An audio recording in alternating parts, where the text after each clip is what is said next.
बोलो कृष्ण कन्हैया लाल की, भागवत भगवान की। कृष्ण पत्नियों को आज ये बात का ज्ञान हुआ और उनके मन में अभिमान दूर हो गया। उनके मन से अभिमान दूर हो गया। कैसे कि त्याग को देखना है तो किशोरी जी के चरित्र को देखो, राधा रानी के चरित्र को देखो, और वैराग्य देखना है तो गोपियों के चरित्र को देखो। गोपी प्रेम की भजन, गोपी तो साक्षात प्रेम का प्रतीक है, साक्षात प्रेम की मूर्ति है। किशोरी राधा रानी जी तो प्रेम की सागर है, वो प्रेम का सागर है। राजा परीक्षित तो गदगद हो गए। आज सुखदेव जी परीक्षित से बहुत बड़ी सुंदर बात कह रहे हैं कि राजन, वासुदेव जी ने जब यज्ञ किया तो यज्ञ के बाद में नंदो गोपाश्च गोप्यश्च गोविंदा चरणाम्बुजे मनः क्षिप्तम पुनर्हर्तु निशा मथुराम ययुः। आज अपने गोविंद को मन में बार बार धारण करके सब ब्रजवासी लौट पहुंचे। ब्रजवासियों का कृष्ण के प्रति संबंध है और बिना संबंध जुड़े भक्ति नहीं हो सकती है। भक्ति में संबंध चाहिए। तो आपको जो संबंध प्रिय लगे वो भगवान से जोड़ लो, अपना बेटा बना लो। जो संबंध आपको प्रिय लगे, मीरा ने तो पति बना लिया था, मेरे तो गिरधर गोपाल दूसरा कोई नहीं, जाके सिरमोर मुकुट मेरो पति सो। लेकिन होनी चाहिए वो अंतर हृदय में।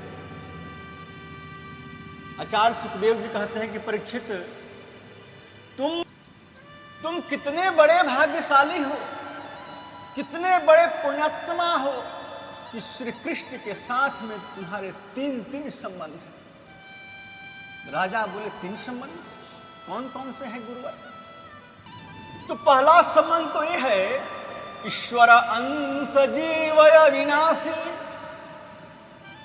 चेतन अमल सहज सुख राशि सोमाया बस भयं गुसाई बंध्यो कीत मरकट की नाई। ईश्वर का संबंध जीव से है। हम लोग ईश्वर के अंश हैं, तो ये संबंध तो हमारा ही है। राजन, दूसरा संबंध यह है कि कृष्ण ने तुम्हारी माता के गर्भ में जाकर तुम्हें बचाया। और तीसरा संबंध यह है कि परीक्षित की तुम्हारी दादी जो सुभद्रा थी वो श्री कृष्ण की सगी बहन थी। तो राजा बोले, ये तो मुझे मालूम है कि मेरी दादी सुभद्रा कृष्ण की बहन थी, लेकिन बाबा अर्जुन से विवाह कैसे हुआ ये मालूम नहीं है। आचार्य सुखदेव जी बोले कि परीक्षित, कृष्ण बलराम की लाडली बहन थी सुभद्रा। दोनों सुभद्रा को इतना प्यार करते कि दोनों में होड़ होती, दोनों ने गोद में खिलाया था सुभद्रा को। और जब सियानी हो गई तो बलराम जी ने सोचा कि मेरा शिष्य है दुर्योधन, अपनी बहन का विवाह दुर्योधन से कर दो। तो कन्हैया ने सोचा ये तो ठीक नहीं है, दुर्योधन तो बड़ा दुष्ट है, एक दिन मारा जाएगा। अब बहन को बहुत तकलीफ भोगनी पड़ेगी। कन्हैया ने देखा कि सुभद्रा का आकर्षण थोड़ा अर्जुन के प्रति है, तो प्रभु ने अर्जुन से कहा कि तुम महात्मा बनकर आ जाओ, घर पर भोजन करने आना, बाकी मैं संभाल लूंगा। अर्जुन ने बड़ा सुंदर त्रिदंडी स्वामी का भेष बनाया। स्वामी अर्जुनानंद तीर्थ जी महाराज बनकर आए, जिसे वैष्णव सन्यासी कहते हैं, वो बैठे हैं। कन्हैया बड़े प्रसन्न हुए, बलराम जी से बोले, भैया जी उच्च कोटि के संत पधारे हैं, प्रभास क्षेत्र में किसी के घर नहीं जाते, कोई ज्यादा प्रेम से आग्रह करे तो उनके यहाँ आ जाते हैं। बलराम जी बोले, तो ऐसा संत को घर बुलाना चाहिए। अर्जुनानंद जी महाराज को घर में आमंत्रित किया। बलराम जी ने महाराज का स्वागत किया। कृष्ण से बोले, कृष्ण बोले कि आपको पहुंचे लगे हैं तो पहुंचे ही रहेंगे। कृष्ण ने सब व्यवस्था करके रखी थी। बलराम जी महाराज भोजन परोसने लगे। इतने में ही उद्धव जी आए, बड़े महाराज को सभा में याद कर रहे हैं। बलराम बोले, क्या बताइए, कोई संत सेवा भी नहीं करने देता है। अच्छा कन्हैया, महात्मा जी को भोजन कराओ, मैं जाकर आता हूं। बलराम सभा में चले गए। थोड़ी देर बाद उद्धव जी फिर आए। छोटे महाराज को भी सभा में बुलाया है। कृष्ण बोले, घर पर संत पधारे हैं लेकिन सेवा ही नहीं करने देते। सुभद्रा महाराज को फलाहार कराओ, मैं जरा सभा में जाकर आता हूं। सुभद्रा ने फलाहार कराया। उधर द्वार पर रथ खड़ा ही था, सो फलाहार करके महाराज जी सुभद्रा को रथ में बैठाकर ले गए। अब तो द्वारिका में हला मच गए। लो गए, महात्मा ले गए, महात्मा ले गए। बलराम जी को क्रोध का ठिकाना नहीं।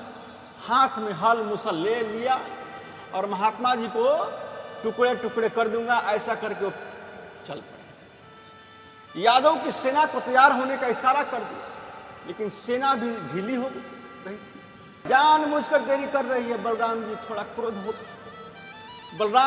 क्रोधित हो कर बोले, अरे वो महात्मा भागने ना पाए, उसका पीछा करना है। कृष्ण चुपचाप बैठा है। बलराम ने कहा, देखा उद्धव, कृष्ण कितनी प्रशंसा कर रहे थे कि उस महात्मा जी की, देख लिया तुमने, पहुंचे हुए संत का चरित्र, बहन का हरण करके लेके चला गया। अब उद्धव जी बोले, इन्हीं से पूछिए, कृष्ण चुप बैठे हैं। बलराम ने कहा, क्यों मुरलीधर जी बड़ी प्रशंसा कर रहे थे कि बहन का हरण करने ले गया। कृष्ण बोले, आप गुस्सा नहीं होंगे तो मैं सारी बात सही सही बता दूंगा, गुस्सा होंगे तो मैं नहीं बताऊंगा, गुस्सा होंगे तो मैं नहीं बताता। बलराम बोले, क्या मतलब है तुम्हारा? कृष्ण बोले, वो कोई महात्मा नहीं है, अपना अर्जुन है। अर्जुन, ये क्या नाटक है? आप नाराज ना हो, मैं सब बताता हूं। भैया जी, बहन हमारी लाडली है, आप दुर्योधन को देते अच्छा होता क्या? मैंने देखा सुभद्रा का अर्जुन के प्रति आकर्षण है। मैंने ही अर्जुन को महात्मा बनकर आने को कहा था। मैंने उससे कहा कि तुम एक बार हरण करके ले जाओ, फिर भैया जी को ब्याह करना ही पड़ेगा। बलराम बोले, तो इतना नाटक करने की क्या आवश्यकता थी? राजी से बोलते तो भी हम विवाह कर देते। कृष्ण बोले कि हमें आपसे बहुत डर लगता है, सो कहने की हिम्मत नहीं थी। बलराम जी रथ लेकर गए। वृक्ष के नीचे अर्जुन बैठे थे। बलराम ने कहा, महात्मा जी प्रणाम। अर्जुन बोले, इसमें मेरा कोई दोष नहीं है, जो कुछ भी कराया कन्हैया ने कराया। बड़ी धूमधाम से सुभद्रा का विवाह हुआ। तुम्हारी पितामही सुभद्रा का उस नटखट गोविंद ने ऐसे विवाह कराया तुम्हारे बाबा अर्जुन से। परीक्षित ने कहा, एक प्रश्न और करना चाहता हूं, क्या पूछो? परीक्षित जी प्रश्न करते हैं कि देवासुर मनुष्येषु भजन्त्या शिवं शिवं प्रास्ते धनीनो भोजान तू लक्ष्म्याः पति हरिम। एक बात बताइए कि देवताओं में, मनुष्यों में, गंधर्वों में जो लोग शंकर जी का उपासना करते हैं वे लोग अमीर ज्यादा होते हैं, जो लोग लक्ष्मीपति नारायण की उपासना करते हैं वो गरीब होते हैं। क्यों?